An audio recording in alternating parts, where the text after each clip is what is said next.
For most of her short life, Tara dreamed of getting out of poverty, to get away from her home, from her drunken parents, from her sadness and helplessness.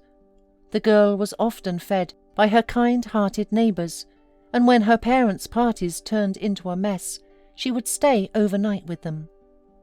And those nights were the best in her life. She was given a delicious meal, and then she fell asleep peacefully in a warm bed on clean linens. It was like a fairy tale, but in the morning all the magic was usually over. One of her parents used to come for her, tormented from the morning's brutal feast, and took her home. Like many drunks, her parents did not live long lives. Her father was gone after another drunken brawl, and her mother, who continued her addiction to hard liquor, simply did not get home one day. The girl then turned 16, and her kind-hearted neighbour drafted a letter to the guardianship authorities, asking them not to take Tara to the orphanage. She promised to watch over her and take care of her. Surprisingly, the state authorities in this case went along with the request and allowed the girl to stay in her apartment under the care of this kind woman. But Tara did not need special supervision. With parents like hers, she was used to taking care of herself. She was entitled to an allowance, which was quite sufficient for all the necessities. The girl always went to school with pleasure. She didn't even want to leave after classes so as not to go back to her parents' nightmarish house with its noisy feasts. She graduated from high school with good grades, and more often she thought about going to college. But she couldn't decide where to go. Most of all, she wanted to go to medical school. She dreamed of becoming a nurse.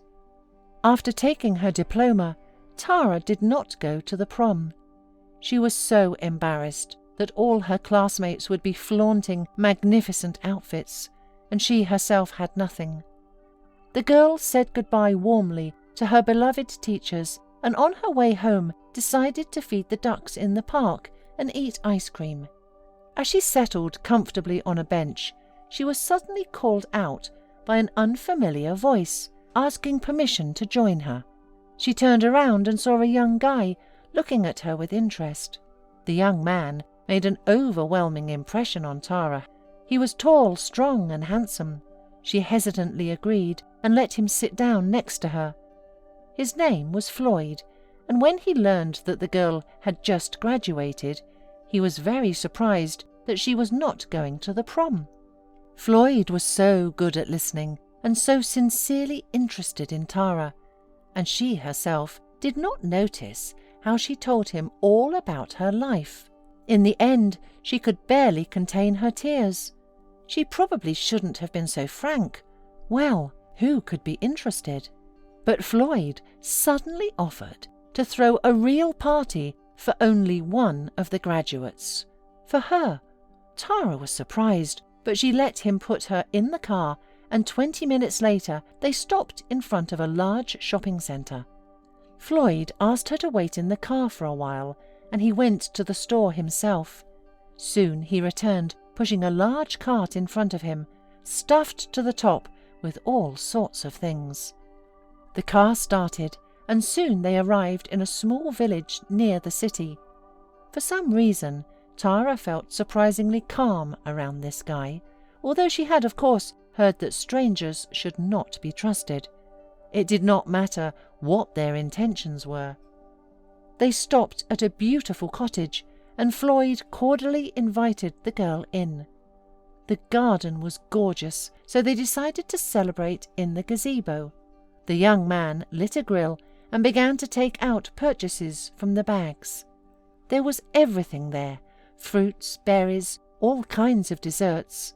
Tara had never seen such an abundance.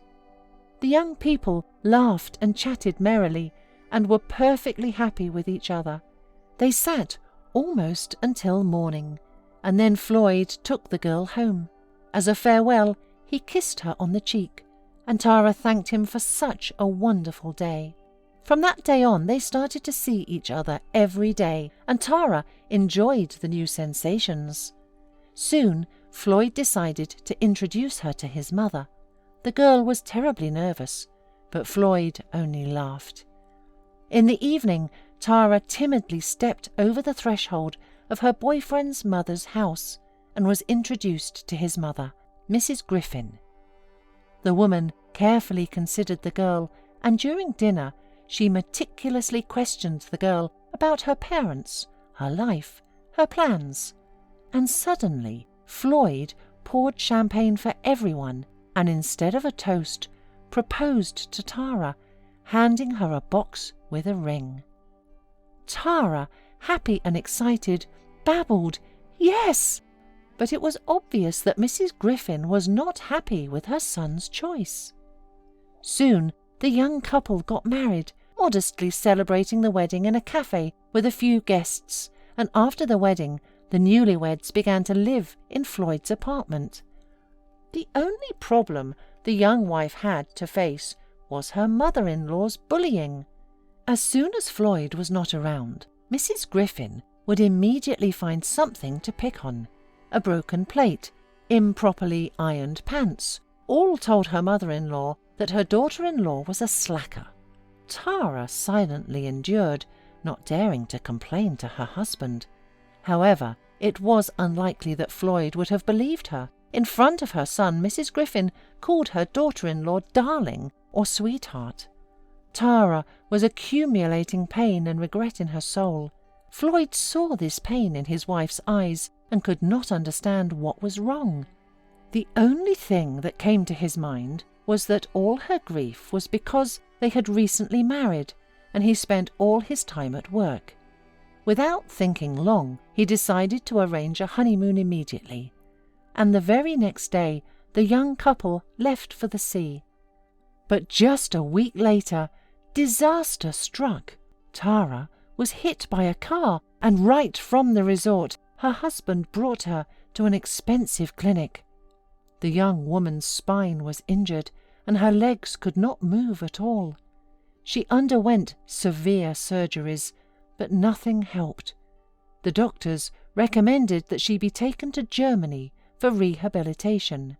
When they were home, Floyd tried to convince his wife that he would do everything possible to earn money for the rehabilitation faster. He started coming in very late, collapsing on the bed without energy. Tara felt sorry for him, sorry for herself, but the real nightmare started in the daytime. The mother-in-law came every day to tell her daughter-in-law that she had ruined her son's life, because he would have neither children nor happiness, because he was bound by a sense of duty to a cripple. Tara was afraid of even asking her mother-in-law for water, so as not to have to listen to it all again. She was silent and patient. One day Floyd came in early and heard his mother yelling at his wife. He flew into the room, kissed his wife tenderly, and dragged his mother out of the room. She was even frightened, so furious was Floyd. Mrs. Griffin began to wail that it was all for him, but he wouldn't listen. He looked at his mother angrily and said that she didn't even know how exactly Tara got her mutilation. It turned out that they were walking through town, and Floyd went out to buy his wife a bouquet of flowers. And then there was a terrible crash. Floyd saw a car rushing towards him that had lost control. He was so dazed that he could not move, but his wife rushed onto him screaming and literally pulled him out from under the car with one jump. Mrs. Griffin listened in amazement and could not believe her ears. A wave of remorse swept through her body. She silently packed up and left, and Floyd said as a farewell that she would not come to their house again. He would hire a nurse for the period of his absence. A few days later, he left on a business trip, leaving Tara with a nurse. But 2 days later, Mrs. Griffin literally stormed into the apartment. The paramedics with a stretcher also came with her. Helpless, Tara crammed on the bed, frightened that her mother-in-law was planning something bad. But the woman suddenly told her quietly that they immediately fly to the clinic the doctors were talking about. She had already arranged everything. Already on the plane, Tara asked where the money for the treatment had come from. Mrs. Griffin quietly said that she had sold her house, and then asked for forgiveness.